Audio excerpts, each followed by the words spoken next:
Hello everyone, this is Priya. Welcome back to my YouTube channel Fun and Study. I am back with another topic, that is Newton's first law of motion of class 9 of physics. Before understanding the Newton's first law, we have to know the basic concept of force. What is force? Force is an action of one body on another. In other words, force is a push or pull. बल किसी विशेष वस्तु को धकेलने या खींचने के रूप में परिभाषित किया जाता है। Effects of force: it can change the shape and size, it can stop moving body और slow it down, it can change speed of body, it can change the direction of motion of an object. The first point is it can change the shape and size. Force की वजह से कोई भी body या object में shape और size में change होता है। The second point, it can stop moving body और स्लो इट डाउन। कोई भी मूविंग बॉडी को वो स्टॉप करा सकती है या फिर उसे स्लो करा सकती है। It can change the speed of body. कोई भी बॉडी का स्पीड जो है चेंज कर सकते हैं उसे फोर्स अप्लाई करके। It can change the direction of motion of an object. Force के ज़रिए हम कोई भी बॉडी या फिर ऑब्जेक्ट का मोशन का डायरेक्शन हम चेंज कर सकते हैं। These are the effects of force. Now you can see the picture effects of a force. The first above picture, a man uses a force to move a stationary lawn mower. यानी पहले picture में ये दर्शा रहा है कि एक घास काटने वाली मशीन एक आदमी जो यूज़ कर रहा है उसमें वो फोर्स अप्लाई कर रहा है, जिसकी वजह से वो घास काटने वाली मशीन घास को काटते हुए आगे की ओर जा रही है। The second picture, a footballer uses a force to change the direction of motion of a ball. Footballer जो है वो बॉल के डायरेक्शन को चेंज करने के लिए वो फोर्स अप्लाई कर रहा है। And the third one picture is a cyclist uses a bigger force to pedal his bicycle and increase its speed. एक साइकिलिस्ट है जो अपना स्पीड को बढ़ाने के लिए तेज़ी से पैडल पे फोर्स लगा रहा है, जिससे कि उसके साइकिल का स्पीड है वो इंक्रीज़ हो जाए। And the last one, a baker uses a force on his dough to shape it into a curry puff. एक बेकर जो है अपना जो डो बना रहा है उसको शेप को चेंज करने के लिए वो क्या कर रहा है, उसमें फोर्स अप्लाई कर रहा है। These are the pictures where it is showing effects of force. I am setting two examples in front of you. One is cyclist and other one is ball. Figure 1 में आप देख रहे हो कि एक साइकिलिस्ट जो है फोर्स अप्लाई कर रहा है बाईसाइकिल को मूव कराने के लिए, ताकि पैडल उससे घूमे और साइकिल चले आगे की ओर। द अदर वन, बॉल जो है वो तब तक रेस्ट में है जब तक कोई फोर्स अप्लाई नहीं हो रहा है, और जो उसके नीचे वाला पिक्चर है उसमें बॉल मोशन में है। वो बॉल तब तक मोशन में है जब तक उसमें कोई एक्सटर्नल फोर्स अप्लाई नहीं कर रहे हैं उसको रोकने के लिए। इसमें हम कॉमन चीज़ क्या देख पा रहे हैं? The common thing that is force. Force is a physical quantity which causes motion in a body. First case, cycle तब तक चल रही है जब तक हम पैडल में फोर्स अप्लाई कर रहे हैं। जब फोर्स अप्लाई करना बंद कर रहे हैं तब साइकिल मूव करना बंद कर देती है। इसके पीछे क्या वजह हो सकती है? कोई लॉ हो सकता है क्या? और सेकंड केस में हम ये देख रहे हैं कि बॉल तब तक रेस्ट में है जब तक कोई फोर्स अप्लाई नहीं हो रहा, और उसके नीचे जो फिगर है वो बॉल तब तक मोशन में है जब तक उसमें कोई एक्सटर्नल फोर्स अप्लाई नहीं हो रहा है उसको रोकने। Do you know which law is governed by this motion? That is Newton's first law of motion. So today we will discuss the topic Newton's first law of motion. Previous slide में जो हमने example देखा वो हमारे life में general सी बातें हैं जो हमें सबको पता है। तो सबसे पहले न्यूटन ने बहुत ही अच्छे स्टेटमेंट में फ्रेम कर दिया, that is Newton's first law of motion. उन्होंने कहा Newton's first law states that an object tends to stay in motion and object tends to stay at rest unless it is acted upon by an external unbalanced force. एक body तब तक rest में रहेगी जब तक उसे external unbalanced force apply नहीं लगाया जाए, और एक बॉडी तब तक मोशन में रहेगी जब तक उसमें एक्सटर्नल अनबैलेंस्ड फोर्स अप्लाई नहीं होगा रोकने के लिए। जैसे कि एक टेबल में कोई बुक रखी है, आप वो बॉडी तब तक रेस्ट में है, यानी वो बुक तब तक वो टेबल में वहीं पड़े रहेगी जब तक आप उसको उठाओगे नहीं। और एक बॉडी लाइक एक कार, वो तब तक मोशन में है जब तक आप उसको कार को आप ड्राइव कर रहे हो, और वो तब तक नहीं रुकेगी जब तक आप ब्रेक अप्लाई नहीं होगा। That is Newton's first law of motion. It is also known as law of inertia. This is the example of Newton's first law of motion. You can see the pictures of Newton's first law of motion. First, an object at rest will remain at rest. Second picture, unless acted on by an unbalanced force. Third picture, an object in motion will continue with constant speed and direction. And the fourth one is unless acted on by an unbalanced force. In first picture, एक ball जो है वो rest पे ही रहेगी, and the second picture, वो ball तब तक rest में रहेगी जब तक उसमें आप अनबैलेंस्ड फोर्स अप्लाई नहीं करते हो।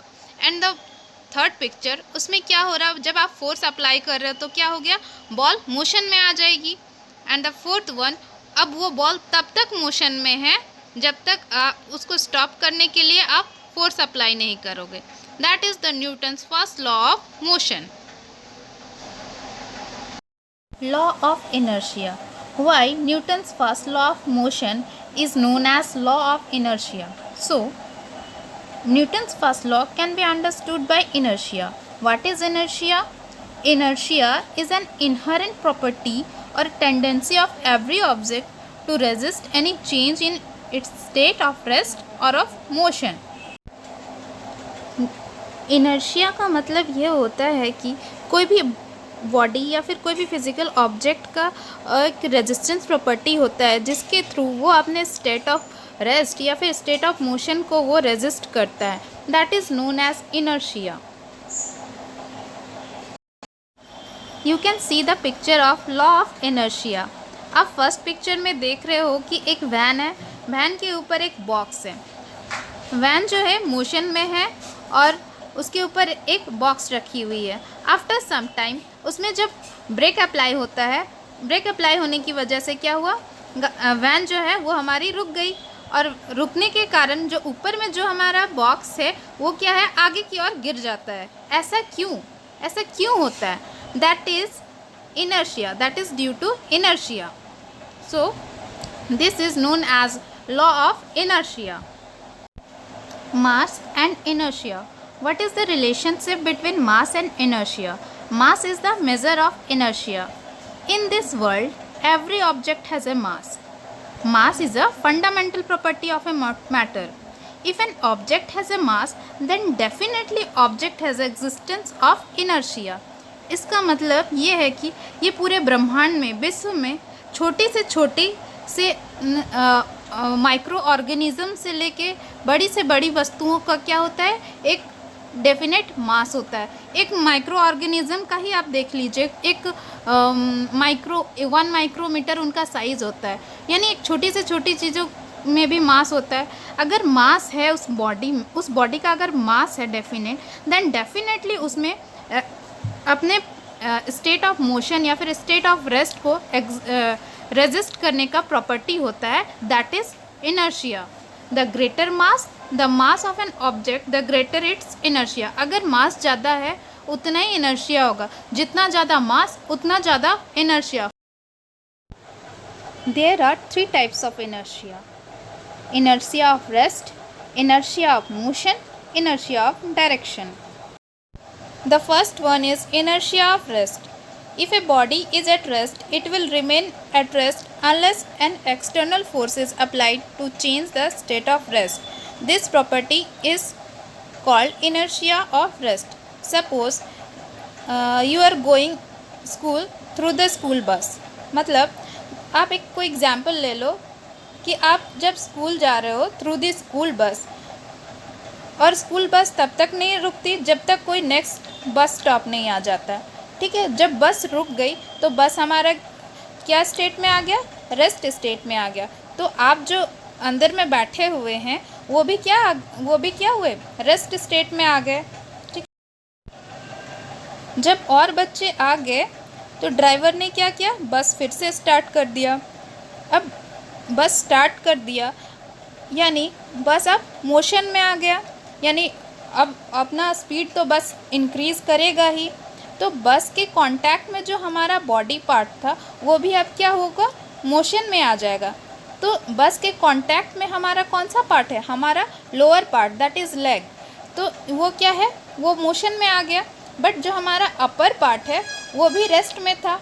बस जैसे ही बस स्टार्ट हुआ लोअर पार्ट तो मोशन में आ गया, बट जो हमारा अपर पार्ट ऑफ बॉडी जो है वो पीछे की तरफ ही रह गया, जिसकी वजह से क्या हुआ, बस स्टार्ट होने की वजह से पैर तो आगे आ गया बट हमारा बॉडी पीछे ही आ गया। इससे क्या हुआ, एक झटका महसूस हुआ। तो लोअर पार्ट आगे तो चली गई बट अपर पार्ट पीछे ही रह गए। तो अपर बॉडी को अब रियलाइज़ होता है कि अभी हमें आगे बढ़ जाना चाहिए, नहीं तो हम गिर जाएंगे।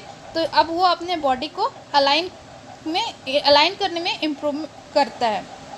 तो इनिशियल जो हमारा बॉडी जो था लोअर पार्ट वो रेस्ट पे था। फिर जो अपना अपर बॉडी था अब उसको क्या करना है कि अपर बॉडी को अपने स्टेट को चेंज करने के लिए अपना बॉडी को वो क्या कर रही थी, रेजिस्ट कर रही थी। That is the inertia of rest. The second one is inertia of motion. A body is state of motion continues to be in the state of motion with the same speed in the same direction unless an external force is applied on its change in its state.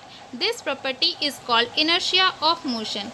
आपने previous example में देखा inertia of rest में कि एक school bus के through हम school जा रहे हैं, उसमें हमने बस स्टॉप की बात पे चर्चा की। अब इसमें हम देखते हैं कि स्टॉपेज के आने के बाद हम मोशन में हैं, यानी ड्राइवर ने बस स्टार्ट कर दिया। अब हमारा मेन टारगेट क्या है, स्कूल तक जाना। जैसे हम स्कूल पहुंचते हैं तो ड्राइवर ने क्या किया, ब्रेक लगा दिया। ब्रेक लगाने के कारण क्या हुआ, बस रुक गई, यानी बस रेस्ट में आ गई।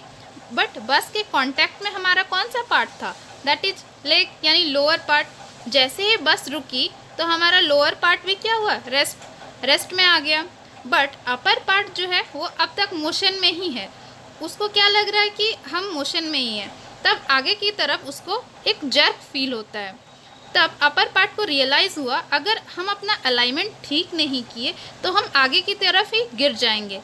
इससे इनिशियली बॉडी जो क्या था, हमारा body motion, upper part of body जो हमारा है वो स्टेट ऑफ मोशन में है। वो अपने स्टेट को चेंज करने के लिए रेजिस्ट कर रही थी। That is the inertia of motion. The third one is the inertia of direction. The body tends to remain in the same direction until an external force acts upon it to make change in its direction of motion. For example, a bike tends to move in straight line unless we turn the handle of the bike. Suppose हम previous example को लेके ही consider करते हैं। जैसे कि हम previous example में क्या देखे थे, हम बस पे हैं, ठीक है। तो उसी तरह आप सोचिए कि जो बस जो है मूव कर रही है, एक पर्टिकुलर डायरेक्शन में मूव कर रही है। जैसे ही डायरेक्शन हम चेंज करना है तो हम क्या करते हैं, हैंडल जो होता है उसको हम मूव करते हैं। अगर राइटवर्ड डायरेक्शन जाना है तो हम राइटवर्ड हैंडल को मूव करते हैं, लेफ्टवर्ड जाना है तो हम लेफ्टवर्ड हैंडल को मूव करते हैं। सपोज़ आप विंडो साइड बैठे हो, अब ड्राइवर के पास एक घुमावदार रोड आ गया, वो अपना स्पीड को बिना कम किए ही बस को टर्न कर लेता है। और आप सपोज़ कि आप विंडो साइड बैठे हो जैसे कि, तो आप क्या फील करोगे, आप खिड़की से बाहर निकल के हो जाओगे, यानी बाहर की तरफ आपको एक पुश सा फील होगा, एक फोर्स लग रहा है। तो इससे हम क्या समझ रहे हैं, जब बस पर्टिकुलर डायरेक्शन में जा रही थी तब तब हमारा जो लोअर पार्ट है यानी जो लेग पार्ट है वो भी उसी डायरेक्शन में जा रही है। बट हमारा जो अपर पार्ट है वो क्या हुआ, जैसे ही बस टर्न हुई तो हमारा अपर पार्ट बाहर की तरफ फील हुआ, बाहर की तरफ एक पुश सा फील हुआ। तो इसमें हम ये देख रहे हैं कि बस के कांटेक्ट में जो हमारा लोअर पार्ट था वो बस के साथ उसी डायरेक्शन में चल जाता है, और जो हमारा अपर पार्ट है वो बाहर की तरफ पुश नज़र आता है, यानी पुश फोर्स फील होता है। That is the inertia of direction. This is the detailed form of Newton's first law of motion. If you like the video, please like, share and subscribe. Keep supporting me. Thank you.